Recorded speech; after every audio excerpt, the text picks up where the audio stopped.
안녕하세요 여러분, 지구과학 시간입니다. 어느덧 5월이 절반이 지나갔습니다. 다들 잘 살고 있는지 선생님은 정말 궁금한데요. 다음 주부터 오프라인 개학이 시작된다라고 합니다. 사실 기대감보다 걱정도 사실 앞서고요.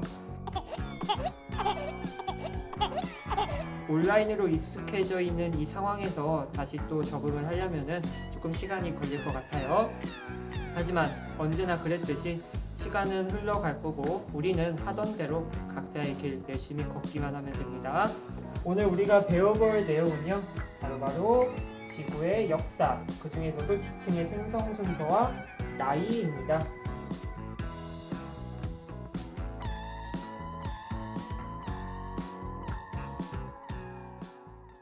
우리 지난 시간에 배워본 내용을 살펴보면요, 이러한 것들을 배운 것 같아요. 습곡, 단층, 전리, 부정합, 이 네 가지 지질 구조에 대해서 배웠습니다. 간단하게 보자면은 습곡은 나란했던 그 지층에 어떠한 힘이 작용했었죠?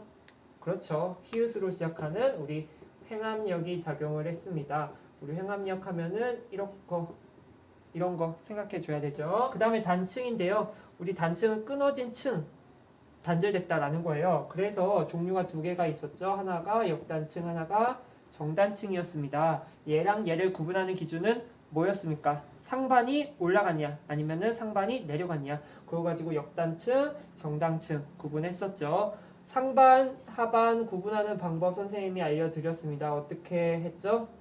그렇죠. 중간에 사람 이렇게 세워두고 랜턴을 여기에 달아놨다. 그때 여기가 상반이다 라는 거. 상반이라는 용어 자체가 이 광부들이 지하로 내려갈 때 랜턴 위에 다른 그곳을 상반이라고 하고 걷고 있는 그 땅을 하반이라고 했다라는 거. 그 다음에 전리였습니다. 전리는 균열이죠. 틈.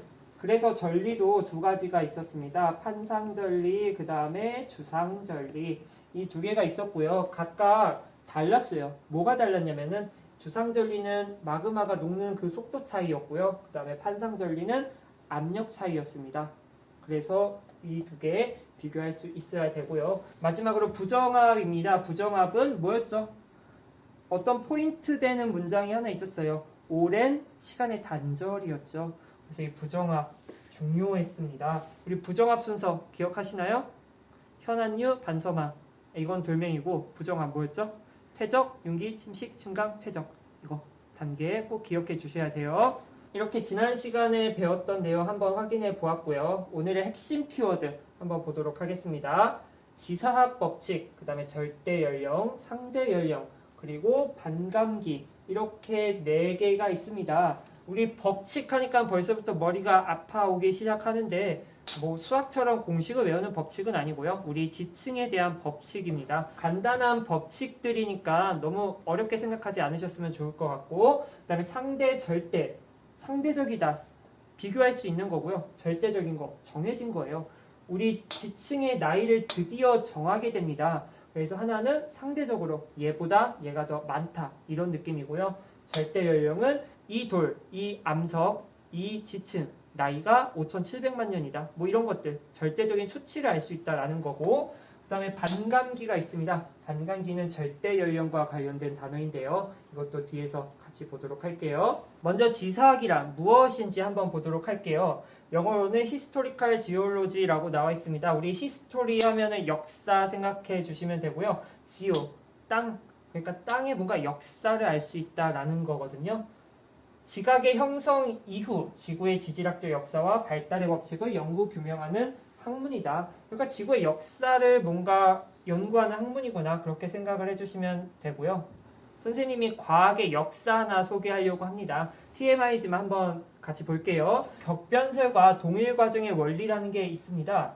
19세기까지 유럽의 과학자들은요, 지구가 약 6,000년 전에 창조되었으며 지표의 산맥이나 골짜기가 형성된 것은 지구에 일시적으로 거대한 힘이 작용하여 급격한 변화가 일어났다라는 거예요. 그래서 이거를 격변설이라고 합니다. 그러니까 산이 만들어지고 바다가 만들어지고 그런 게 갑자기 급변화해서 일어났다라는 거, 그게 격변설이거든요. 그래서 사람들이 격변설 다 믿었습니다. 그러나 18세기 후반 영국의 지질학자 허턴은 암석의 형성과 지층에 관한 연구 과정에서 암석이 생성되고 풍화 침식되는 과정이 매우 느리게 일어남을 파악하였습니다. 선생님이 지난 시간에 스코틀랜드에 있는 부정합 보여주면서 허턴 이야기했잖아요. 이 허턴이라는 사람이 부정합을 발견하게 되고 답변으로는 설명을 하지 못했어요. 즉 오랜 시간 동안 지각 변동에 의해서 일어난 그러한 구조를 발견함으로써 이런 격변설과 이제 대립관계가 됩니다. 그래서 이러한 변화가 오랜 시간에 걸쳐 서서히 일어나면서 산맥이나 계곡의 형성과 같이 큰 변화가 일어날 수 있다고 생각하였습니다. 그리고 현재 일어나는 여러 자연현상은 과거에도 동일하게 일어났기 때문에 현재는 과거를 푸는 열쇠이다 라는 말로 표현되는 동일 과정의 원리를 제안하였습니다. 정말 깔끔하고 멋있는 말입니다. 현재는 과거를 푸는 열쇠이다. 이 허턴이라는 사람이 그 부정합을 발견하고 갑자기 모든 게 이렇게 만들어지지 않았다. 오랜 시간에 걸쳐서 그리고 그 과거에 일어났던 게 현재도 동일하게 일어나고 있다. 그래서 그러한 것들을 현재는 과거를 푸는 열쇠이다. 정말 멋있는 말로 말을 했고요. 그리고 이것을 동일 과정의 원리라고 말을 합니다. 그래서 우리가 배우고 있는 지금 지층과 관련된 모든 내용의 베이스가 동일 과정의 원리를 이렇게 따라가고 있는 거예요. 그렇다면 본격적으로 지사학 법칙에 대해서 들어가 보도록 할게요. 우리 지사학 법칙 첫 번째입니다. 수평태적의 법칙인데요. 교과서에 이런 그림이 나와 있죠. 정말 단순한 법칙이에요. 우리 바람이 없거나 파도가 치지 않는 그런 고요한 상태를 생각해 볼까요? 무언가 퇴적물들이 이렇게 운반돼서 오고 있습니다. 그러면은 이런 식으로 수평으로 쌓인다. 그게 수평태적의 법칙이에요. 퇴적물은 일반적으로 수평으로 쌓인다. 스테노라는 사람이 말을 했습니다. 정말 당연하다라고 생각을 할 수 있는데 이러한 것을 법칙이다라고 말을 하기까지 아무도 생각을 못했겠죠. 그래서 스테노라는 사람이 이렇게 수평태적의 법칙을 말을 해주었고요. 물속에서 퇴적물이 퇴적될 때 중력의 영향으로 수평면과 나란하게 쌓인다. 이런 식으로 수평으로 나란하게 쌓인다. 그리고 지층이 기울어져 있거나 휘어져 있으면 지각 변동을 받은 것이다. 그러니까 이게 정상적인 퇴적 과정 중에 하나인데 이게 만약에 휘어졌거나 우리 지난 시간에 봤죠? 부정한 면 밑에 이렇게 휘어져 있는 거 그런 식으로 기울어져 있다면은 그것은 지각 변동을 받은 것이다. 그리고 두 번째 법칙은요. 지층 누중의 법칙입니다. 보시면은 이렇게 지층 그림이 있고요. 아래쪽으로 갈수록 오래된 지층이에요. 이것도 정말 당연해 보이지 않나요? 가장 최근에 쌓인 거는 이 위에 계속해서 쌓일 거니까 우리 햄버거도 맨 밑이 가장 오래된 거잖아요. 그래서 이거 지층 누중의 법칙은 뭐냐면은 지층이 쌓일 때 아래쪽은 위쪽보다 먼저 퇴적되었다. 이게 지층 누중의 법칙이고요. 지층이 퇴적될 당시의 순서를 그대로 유지한 때에는 아래에 놓인 지층이 먼저 쌓이게 된 것이고 위에 놓인 지층이 나중에 쌓인 것이다. 어렵지 않아요? 하지만 지층 누중의 법칙을 적용하려면요. 지각 변동으로 지층이 변형되거나 역전되지 않아야 합니다. 우리 지층의 역전, 이런 식으로 된 지층이 갑자기 뒤집어진 이런 거 어떻게 할 수 있을까요? 배웠습니다. 우리 퇴적암 처음 배우면서 뭐 배웠죠? 네 가지. 사층리, 점이층리, 연흔, 건열. 우리 퇴적 환경과 구조 배우면서 이 네 가지 배웠잖아요. 그래서 만약에 이 지층에 나타나 있는 그러한 구조들이 우리가 알던 거와 달리 뒤집어서 나온다. 그렇게 제시가 된다면은 그 지층은 역전이 되었구나. 그 말을 여기서 하고 있다라는 거예요. 그러니까 아무 일 없었다면은 오래된 지층은 가장 아래쪽에 있겠다. 그게 지층 누중의 법칙이에요. 다음 법칙은 관입의 법칙입니다. 우리 관입 배웠었죠? 우리 관입과 포획하면서 마그마가 이렇게 뚫고 들어오는 거 그걸 관입이라고 했죠. 그래서 관입한 암석은 관입당한 암석보다 나중에 생성되었다. 그림을 볼까요? 지금 관입당한 암석이고요. 얘는 관입한 암석이에요. 얘가 있어야지 얘가 관입을 했다라고 말을 하겠죠. 그래서 관입한 암석은 관입당한 암석보다 나중에 생성되었다. 이게 관입의 법칙이에요. 이것도 정말 당연하게 다가오고 있죠. 보시면 변성작용을 받은 부분이 있습니다. 우리 변하는 거예요. 성질이. 마그마가 이렇게 뚫고 들어오면서요. 주변 암석이 뜨거우니까 흐물흐물까지는 아니지만 살짝 녹게 됩니다. 그래서 변성을 받았다라는 부분이 나오면요. 마그마가 관입을 했구나. 이런 거 유추할 수 있어야 됩니다. 마그마가 암석을 관입하면 그 열로 말미암아 기존 암석의 변성작용을 받은 부분이 나타날 수 있다. 이때 변성작용을 받은 부분은요, 화성암보다 먼저 생성되었다고 판단할 수 있다. 아시겠죠? 다음 법칙은 부정합의 법칙입니다. 우리 또 부정합 나왔습니다. 순서 생각해 볼까요? 퇴적, 용기, 침식, 증강, 퇴적. 그래서 이렇게 부정한 면이 있습니다. 부정한 면을 경계로 상하 지층 사이에는 긴 시간 간격이 있다. 우리 퇴적, 용기, 침식, 그 다음에 또 내려가 줘야 되잖아요. 근데 거대한 땅들이 이렇게 왔다 갔다 하루에 한 번씩 하나요? 아니죠. 정말 오랜 시간이 걸리잖아요. 그래서 부정한 면이 있다라는 것은 융기와 침강을 했다라는 거고, 이것은 오랜 시간, 긴 시간 간격이 있다라는 거. 그래서 부정합은 퇴적이 중단되거나 먼저 퇴적된 지층이 없어진 상태에서 다시 퇴적이 일어날 때 만들어지고요. 부정한 면의 경계로 상하 지층 사이에 긴 시간 공백이 있습니다. 긴 시간 공백. 그래서 구성 암석의 상태, 그 다음에 지질 구조, 화석의 종류 등 큰 차이를 보인다라고 말을 할 수 있어요. 그 다음은 동물군 천이의 법칙입니다. 보시면은 화석들이 이렇게 들어가 있습니다. 우리 다음 시간에 지질 시대에 배울 겁니다. 이 화석까지 배우고 나면요, 우리 딱딱한 고체지구가 끝이 납니다. 아무튼간 이 동물군 천이의 법칙은 화석과 관련된 건데요. 퇴적 시기가 다른 지층에서 발견되는 화석의 종류가 다르다. 무슨 말이냐? 만약에 이 지층이 고생대다, 그리고 이 지층이 중생대다. 그러면은 시기가 다르기 때문에 화석이 다르겠죠? 이게 동물군 천이의 법칙이에요. 일반적으로 오래된 지층에서 새로운 지층으로 갈수록 복잡하고 진화된 화석이 발견된다. 우리 1학년 때 배웠습니다. 화석 배우면서. 시간의 흐름에 따라서 점점 진화된 생물들이 나타났죠. 지층에서 발견되는 화석의 종류와 진화 정도를 해석하면 지층의 선후 관계를 밝힐 수 있다. 우리 지층이 이렇게 주어졌는데 아래에서는 삼엽층, 그 다음에 여기 매머드 나왔다. 그러면은 구분할 수 있다. 그거를 의미하는 거예요. 그래서 지층은 흔히 지구의 역사책이라고 합니다. 히스토리북. 왜냐? 과거 지구의 환경과 생명에 관한 흔적들이 남아있기 때문이에요.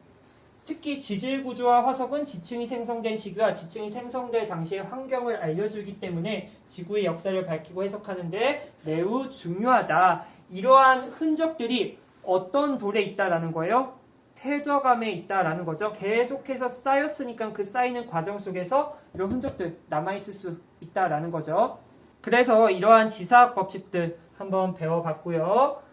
다음은 지층 대비입니다. 우리 대비라는 단어, 얘랑 얘를 대비해본다. 이런 말 표현하잖아요. 비교해본다. 여러 지역에 있는 지층들이 같은 시대에 생성된 것인지를 비교하며 상대적인 선후 관계를 밝히는 것을 지층 대비라고 합니다. 어떻게 비교할까요? 여기에 지층 하나가 있고 여기 지층 하나가 있습니다. 누가 더 오래됐을까? 어떻게 비교하죠?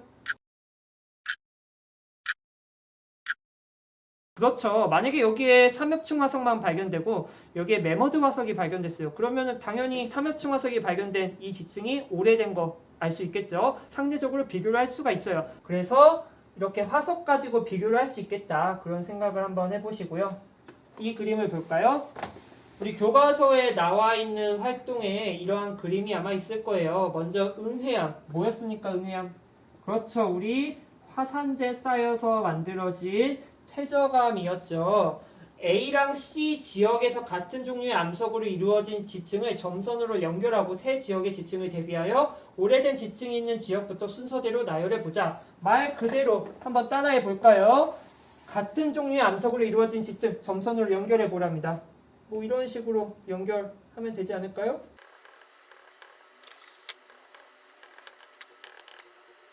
보시면은 연결을 한번 해보았는데 이 응해암이라는 층을 지금 A, B, C 다 가지고 있습니다. 얘는 가운데 있고 얘는 위쪽에 있고 얘는 아래쪽에 있네요.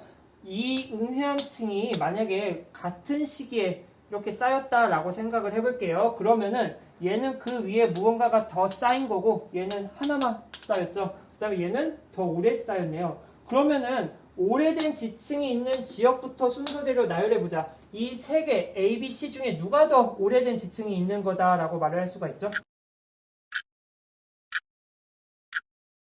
뭐라고요?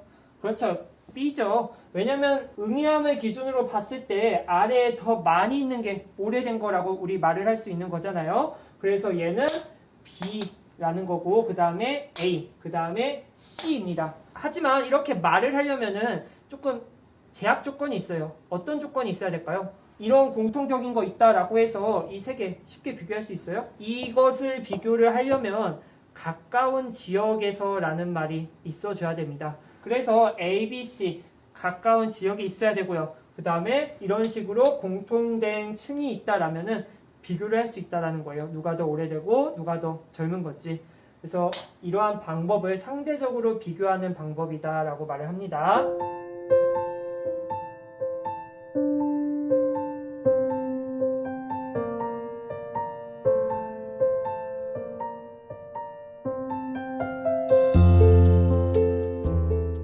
D, E, F를 볼게요. D에서 F 지역에서 같은 종류의 화석이 분포하는 지층을 점선으로 연결하고 이 지역에서 암모나이트 화석이 나타나지 않는 까닭을 설명해보자. 똑같이 한번 연결해볼까요? 이런 식으로 보시면은 지금 이 지역에서 암모나이트 화석이 발견되지 않고 있습니다. 얘는 지금 이렇게 달팽이처럼 생긴 거 암모나이트 보이죠? 이런 식으로 D랑 F에는 암모나이트가 있는데 E는 지금 암모나이트가 없습니다. 왜 그럴까요? 이 지역에서 암모나이트 화석이 나타나지 않는 까닭, 뭐 다양한 이유가 있겠지만 애초에 이 암모나이트가 살았던 그 시기에 쌓이지 않을 수도 있고요. 그리고 쌓였는데 침식돼서 사라졌을 수도 있잖아요. 그래서 그러한 이유로 이렇게 안 보이는 거다라고 말을 할 수 있어요. 그래서 비교적 서로 가까운 거리에 있는 두 지역의 지층의 생성 순서나 암석의 종류가 비슷한 경우가 정말 많이 있습니다. 왜냐하면 가까우니까 비슷하게 쌓였을 거 아닙니까? 따라서 지층을 구성하는 암석의 종류나 특징을 이용하여 지층을 대비한다, 비교할 수 있다라는 거. 이때 응회암층이나 석탄층, 응회암층이나 석탄층과 같이 비교적 짧은 시간에 퇴적되었으면서도 넓은 지역에 분포하는 지층을 열쇠층, 건층이다라고 합니다. 그래서 이것을 이용하면은 지층 대비를 쉽게 할 수 있다라는 거예요. 그러니까 아까 보았던 이 ABC 잠깐 다시 볼까요? 정말 다양한 지층이 쌓였는데 힌트가 되는 그런 기준이 되는 층이 있다라고 해요. 응회암, 석회암, 넓은 지역에 빨리 퇴적된 그러한 것들 건층 또는 열쇠층이라고 말을 합니다. 그래서 이러한 것들을 기준으로 비교를 하면은 쉽다라는 거예요. 그래서 지층 대비를 쉽게 할 수 있다. 열쇠층, 건층 단어도 한번 알아보았고요. 그렇다면은 멀리 떨어져 있는 지층은 어떻게 대비를 할 거냐? 서로 멀리 떨어져 있는 지역은 암석의 종류나 특징으로는 비교를 할 수가 없어요. 이런 경우 지층에서 발견되는 화석으로 선후 관계를 파악한다라는 겁니다.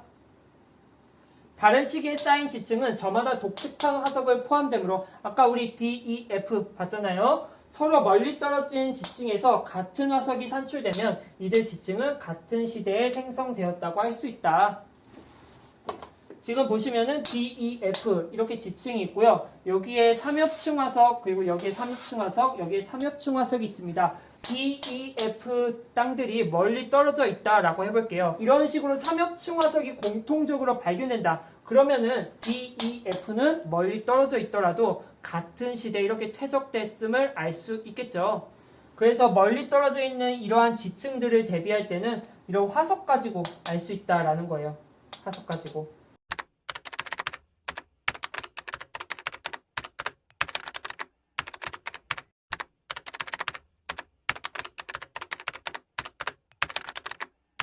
그래서 이런 식으로 지층을 대비할 수 있다라는 거고요. 그 다음에 지층의 상대 연령 한번 보도록 하겠습니다. 지층의 생성 순서는 지사학 법칙을 이용하여 결정을 합니다.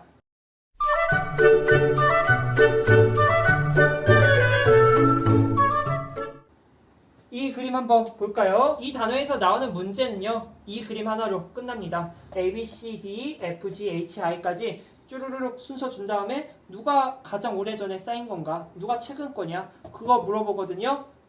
한번 머리 굴려볼까요? 당연히 아무 일 없었던 지층이라면은 맨 아래 오래된 거겠죠? 그래서 I, 그 다음에 H, 그 다음에 G, 그 다음에 D, 그 다음에 F가 갑자기 튀어나옵니다. 그리고 C가 그 위에 있죠. C가 먼저일까요? F가 먼저일까요?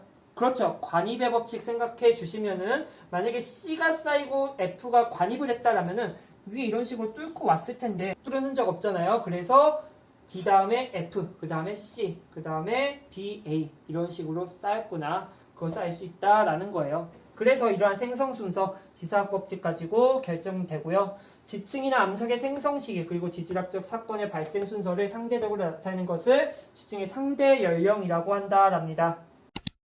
상대 연령은 지질학적 사건이 정확히 얼마나 오래전에 일어났는지는 알려주지 못해요.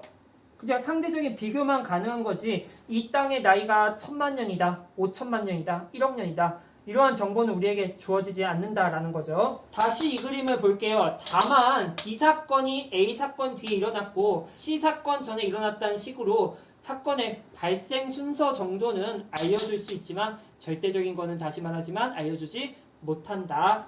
하지만 상대적인 것보다 절대적인 어떤 수치가 있다라면은 더 좋지 않을까요? 그래서 절대 연령의 측정 원리도 한번 볼게요.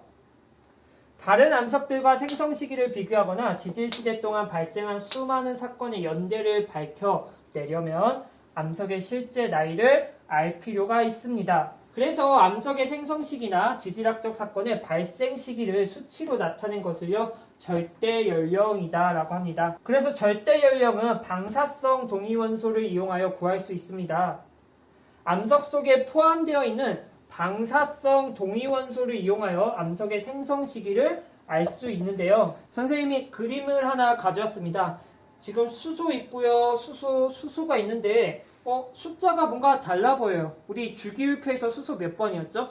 그렇죠. 수의 립에 1번이었잖아요. 우리 자연계에는 같은 수소이지만 다른 질량을 가진 수소들이 존재를 합니다. 이러한 것들을 동위원소라고 하거든요.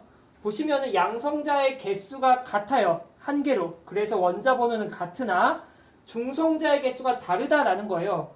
그렇게 되면 무슨 일이 생기냐면은 질량이 다릅니다. 질량수라고 아마 화학 시간에 배울 텐데 양성자의 수는 같으나 중성자의 수가 다른 것들 그런 거를 동위원소라고 우리 앞으로 말을 할 거고요. 다시 말해서 수소들 이렇게 여러 종류가 있습니다. 우리가 알고 있는 수소는 1번에 있는 그 수소인데 그러한 수소 말고 중성자가 하나씩 더 첨가되어서 이렇게 질량이 다른 그러한 수소들이 이렇게 세 종류가 있는데 얘네를 동위원소라고 합니다. 동위원소.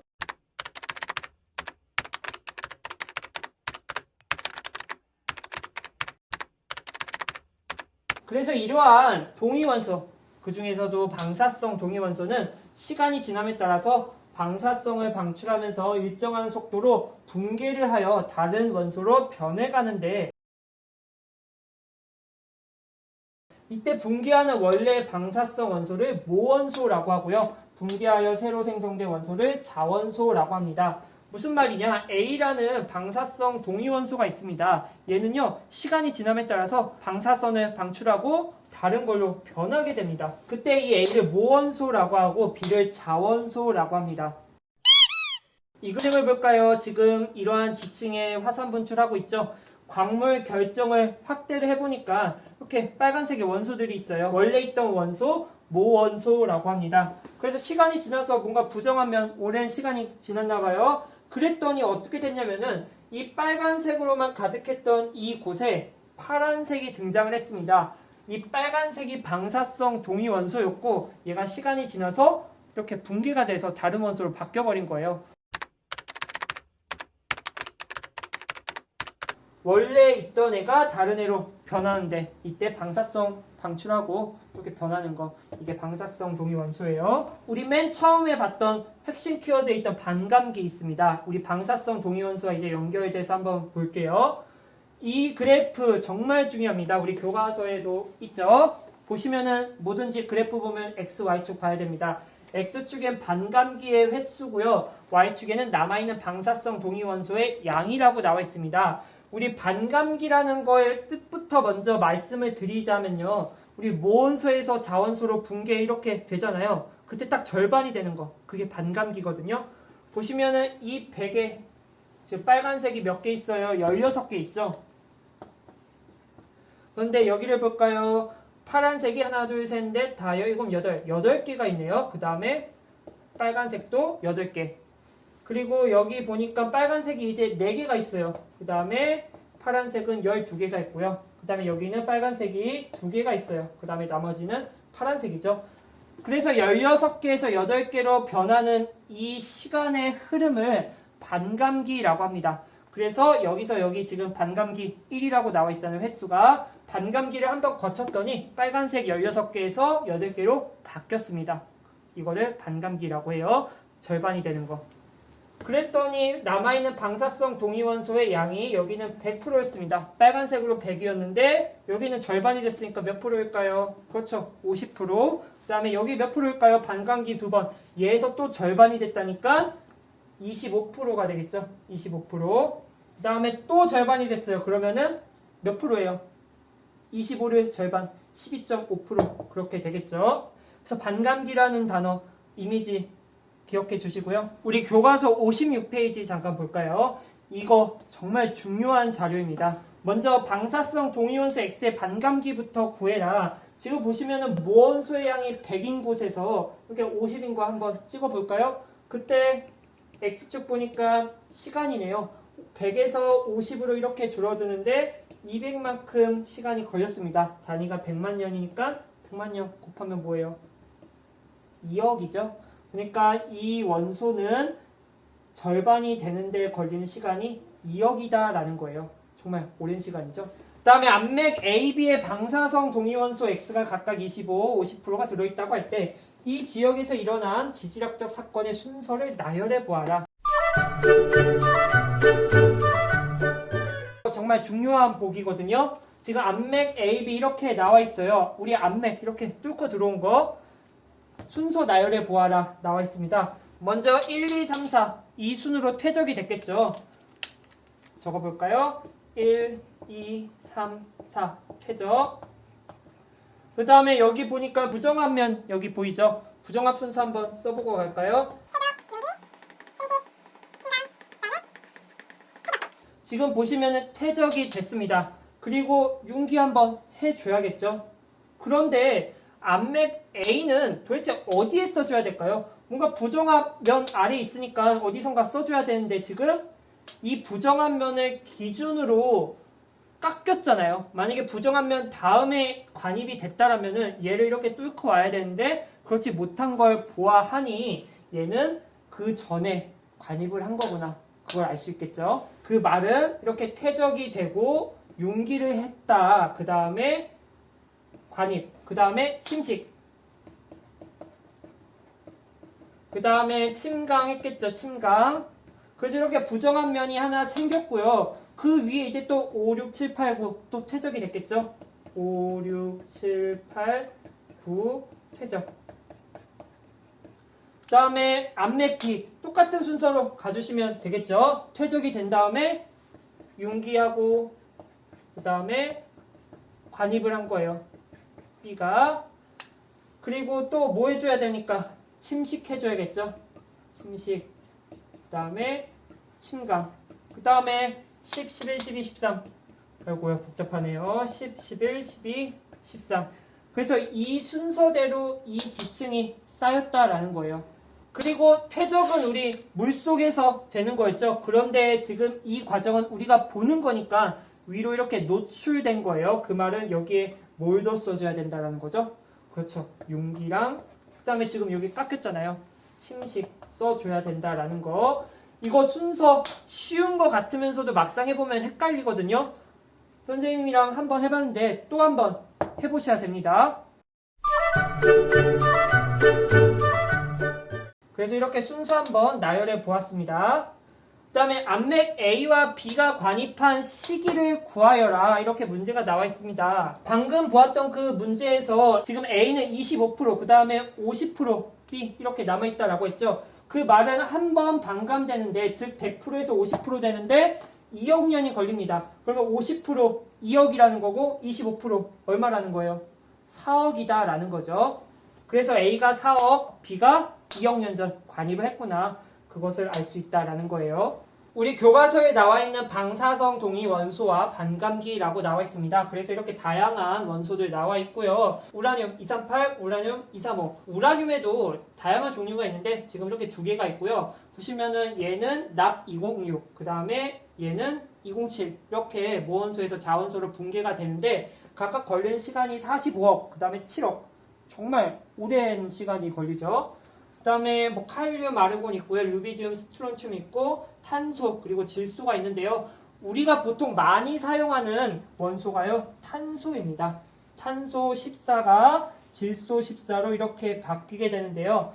5730년, 약 5700년 정도 걸리거든요.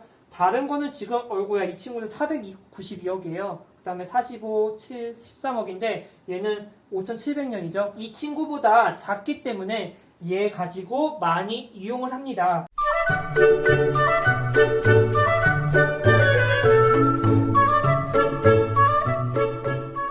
그래서 우리 탄소 연대 측정법이라고 많이 하거든요. 그래서 탄소, 질소, 이 반감기 5700년 이거 정도는 조금 기억을 해주시면 좋아요. 탄소가 이렇게 질소로 붕괴되는데 5700년 정도 걸린다. 그래서 이런 다양한 원소와 반감기 한번 알아보았습니다. 그래서 과학자들은 지구의 역사를 밝히기 위해 방사성 동위원소를 이용한 기술을 응용하여 절대 연령을 측정하고요. 지질학적으로 관찰하여 상대 연령을 결정한다. 무슨 말이냐? 상호 보완적으로 절대 연령, 상대 연령 보완적으로 사용해야 된다라는 거. 그래서 이 두 가지 방법을 보완해서 역사의 주요 사건을 연대순으로 재구성할 수 있다라는 게 결론입니다. 어떠셨나요? 어려우셨나요? 쉬워 보이면서도 계속 새로운 용어가 튀어나오니까 지루하고 좀 머리가 아플 것 같은데요. 선생님이 문제 또 준비하고 있으니까 문제 풀면서 또 한번 개념 익혀보도록 하고요. 오늘은 여기까지 하도록 하겠습니다. 모두들 수고하셨어요.